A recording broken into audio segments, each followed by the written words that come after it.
see a problem and you see a seemingly easy solution. It makes sense to go after this solution.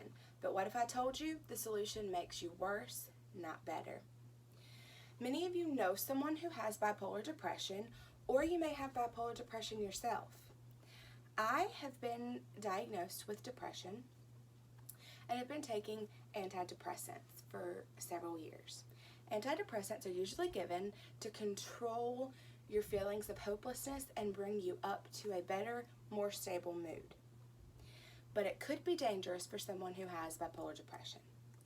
Today, I'm going to go over what bipolar depression is, the science behind how antidepressants work, the amount of research that has been done with antidepressants and bipolar disorder, and the interactions between bipolar disorder and antidepressants. At first, it is important to understand what bipolar disorder is. It is characterized by two episodes, a manic episode and a depressive episode. These terms may sound scary, so let me break it down. A manic episode is low levels of sleep, high energy, dangerous and impulsive behaviors, while depression is characterized by either sleeping a lot or sleeping too little, feelings of hopelessness, and a loss of interest in everything that would normally appeal to the person. It is sort of like a roller coaster ride, and I will demonstrate this. Here you see this is what a normal depression looks like, where this is a normal state. This white line is a normal state. Normal depression typically stays below the normal state, whereas bipolar disorder goes up and down and all around like a roller coaster.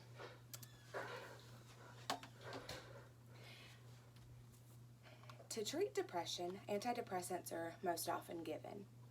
The most common antidepressant is a reuptake inhibitor. This may sound scary. Let me break it down some more. A reuptake inhibitor,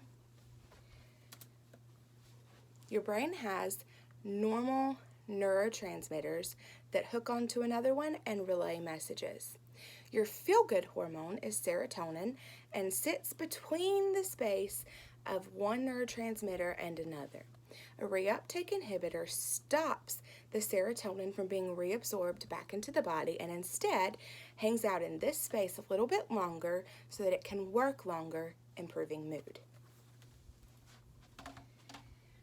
You may be wondering why it is a bad idea to give someone with bipolar disorder an antidepressant, and that's where I come in.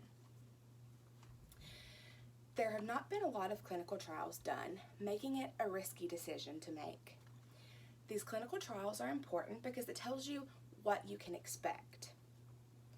In an article by Robert Ferris, he states that because there has been a lack of successful clinical trials and a lack of trying, period, it's a risky decision.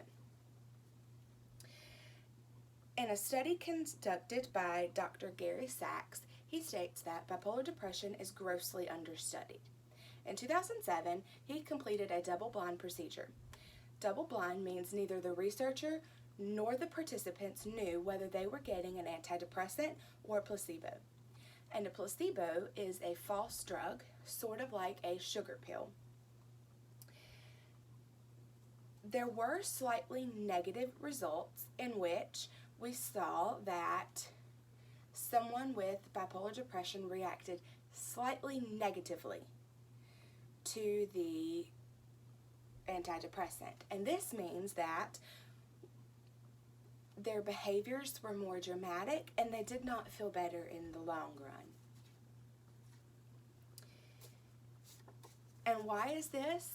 Because when you are in a manic episode, your serotonin levels are already increased.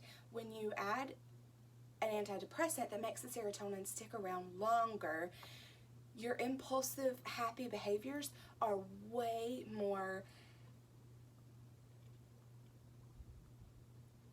they're lifted to, it could be a very dangerous point to you and to society.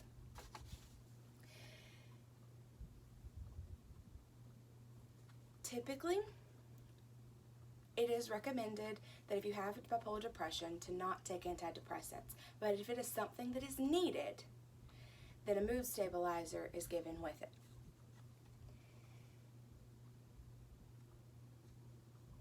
Now that I have taken up some of your time today, I hope that you have gained information that could help you and could potentially help others in knowing that taking an antidepressant with bipolar depression could make your situation worse.